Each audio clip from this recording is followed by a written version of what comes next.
The new school year is fast approaching.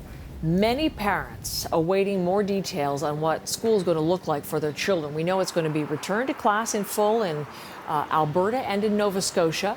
We expect this week to learn from Ontario and BC what their plans are. But parents need to make these decisions. Will they send their kids back to the class? Will they continue online learning? Will there be a combination of the two? And most importantly, will their children be safe? So, plenty of questions, as I say, as more provinces provide further detail. And we wanted to take your questions because throughout COVID-19, we've welcomed the opportunity to give your questions to experts and help you figure out what's on your mind. Dr. Vivien Lee has been with us a number of times, and she's back with us this morning. Just delighted. Clinical psychologist and the founder of the Centre for Trauma Recovery and Growth. She's in Toronto this morning and is going to be with us for the next couple of hours. So plenty of opportunities to put questions to Dr. Lee. Good morning again. Hi, Heather. Thank you for coming back. I was mentioning we are hearing a lot from parents expressing their concerns. I would imagine you are too. What are you hearing from parents specifically about their children's return to school?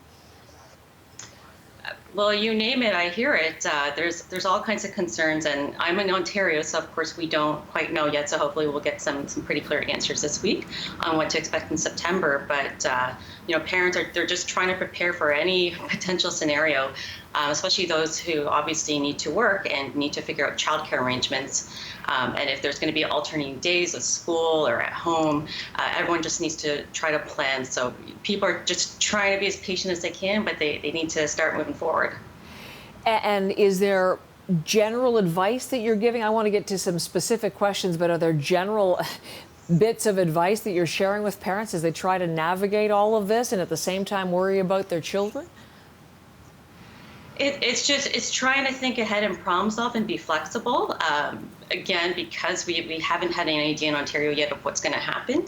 It's trying to prepare for the scenario. So if you are going to require childcare because you're working and your child is at home, who can you ask? What kind of daycare centers or even informal arrangements if needed, or parents or relatives who can watch the kids, planning ahead, seeing what can happen there, talking to your employer in the workplace, looking at what will be some of the potential options for flexibility in terms of working from home or not.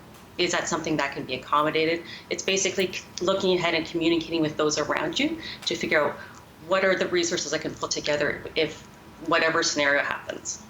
So talk to the experts, get that information, try to allay some of your own concerns as a parent. I'm wondering, conversations going on in the home between parents, lots of tension, lots of anxiety. Are the children picking up on that, do you think, Dr. Lee? Absolutely. Kids they're like little sponges. They absorb what's going on around them. And even if parents are very careful to never talk about, stressful situations or conflicts in front of the kids, they can sense that energy, and you never know what they're overhearing. And of course, outside the home, they may be hearing things, in the news or on social media, so they may have concerns of their own. And it's really important for parents to try to communicate their concerns to their kids, developmentally appropriate, of course, to their age, but as clearly as they can. And, if parents are worried about, I don't know what's going to happen, I don't know what to do with childcare, even acknowledging that they don't know, but they're working on figuring out, is okay. Now, you don't want to show too much anxiety and stress because, again, kids absorb that. But just knowing that this is something that you're trying to work on, that you're trying to problem solve and look ahead, can be really reassuring for them. In the meantime, those children are getting set to go back to school in whatever form it takes. And I'm wondering, when should they begin the conversation about what school is going to look like, about talking about what the children's concerns might be? How should they be? Here we are, we're just about to start August. What should the parents be doing now? Sitting down and asking your kids, what are some of your concerns? What's on your mind? So some kids may be very worried, very stressed because they're not good with uncertainty, or they don't know how mom and dad are going to handle the stress. So even sitting down, even if we have no idea yet what's going to happen with the school year, just asking the kids what's on your mind. What do you need to know? What do you want to know about from your parents and from the schools? And then once we do find out what's going to happen, it's, just trying to be patient. That's going to be hard because we have things to figure out, but trying to be patient and get the accurate information that you can have from your individual school board and your local public health, so that you can have these accurate answers when you do sit down and talk about planning ahead. Here's what the last week of August is going to look like. Here's what the school year is going to look like. Here's the information I have for your particular school. Just throwing out all the, the rumors and, the what ifs that we hear on the news may be overwhelming. So just sitting down, just keeping that open dialogue. Hey, what's on your mind? Let's talk about it. Here's what I know. Here's what I'm working on. And here's what we're going to do about it when we get this information moving forward. But what if they don't want to go? Yeah, that certainly that could be a big concern. Again, sitting down, having that communication is really key, and just finding out what their concerns are. What are their thoughts? So they may have concerns that, if I go to school and I get sick, or I bring home germs and, grandma gets sick, oh my gosh, it's going to be my fault. What are we going to do then? So just finding out their specific concerns. What are they worried about? Maybe they're worried about they're going to get bullied because they want to wear a mask. So it's looking at what are their specific concerns, because it'll be very different for each child.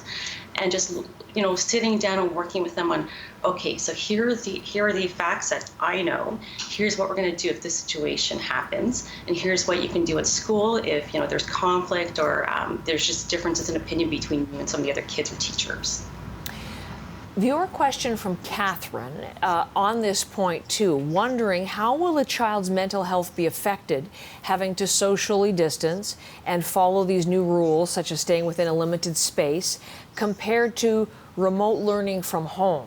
So how will a child's mental health be affected in either of those two scenarios, and which option is healthier for children ultimately?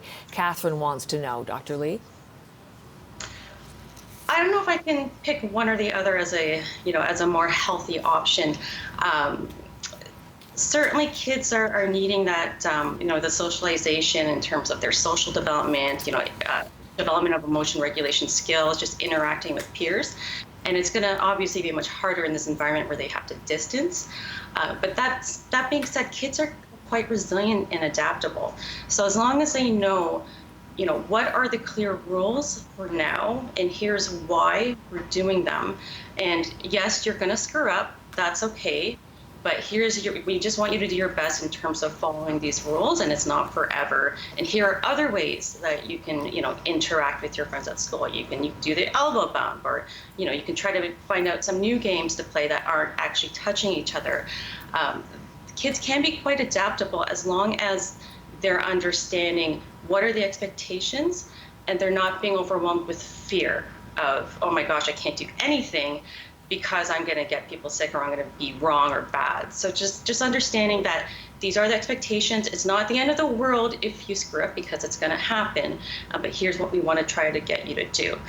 In terms of schooling from home, it's not ideal, but that's where you really look at what's the socialization my child can get in any other way, whether it's kids within their bubble, neighbors or cousins, for example. How can they interact with other kids, remotely or physically distanced outside of school time? So it's really being adaptable and creative in how to socialize the kids, and recognizing that things aren't going to be perfect, and we don't want perfect, we just want realistic right now.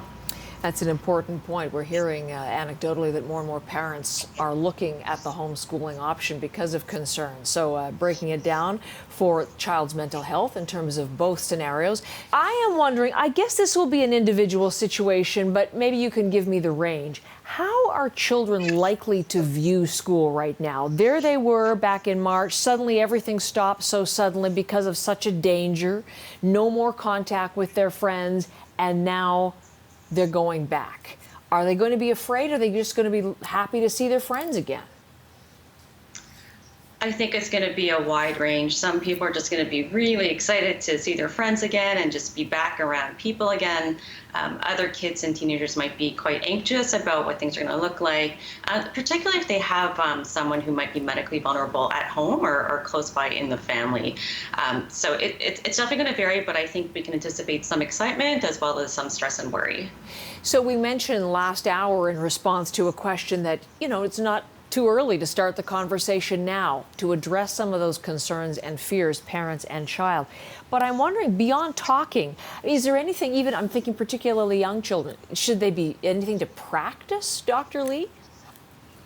You read my mind. Absolutely. Children, most of us, especially children, they learn by doing and seeing. So, when preparing about what's it going to look like when you go back to school and you're going to be really excited to see your friends again, you might want to play or give them a hug. What are some options that you can do, right? And practicing, whether it's, and you can make it kind of fun and get creative, maybe walking around for a couple hours around home with, the hula hoop, and trying to make sure that you're keeping an adequate distance and what that might look like, or walking around with the hockey stick, not poking people with it, but that's about 2 meters, right? So then you can generally get an idea of how far away we want people to be. So then the kids have a visual before they're put back into this situation. And then, try to brainstorm with them. What are some games or something that are non-contact that you and your kid or you and your friends might have some fun with? And, how can you kind of give an elbow bump or some kind of, less risky physical behavior to say hi to someone? That is excellent counsel. Again, getting set for what will be as close to normal as they can possibly have it come the fall. I'm wondering, between when schools close down and when they reopen, the lack of social interaction and connection, 5 months or so now, how much psychological disruption has this caused? I think it does depends on, are there other kids in the home? How much social interaction have they had in general, whether with adults or, online or on the phone with other kids? Obviously, it's not ideal. All through our childhood and adolescence is when, our brains continue to develop and we learn to, consolidate and learn all these skills, emotion regulation, interacting with people, regulating our own emotions, because when we're interacting with people, we have to learn to regulate our emotions to have a healthy interaction.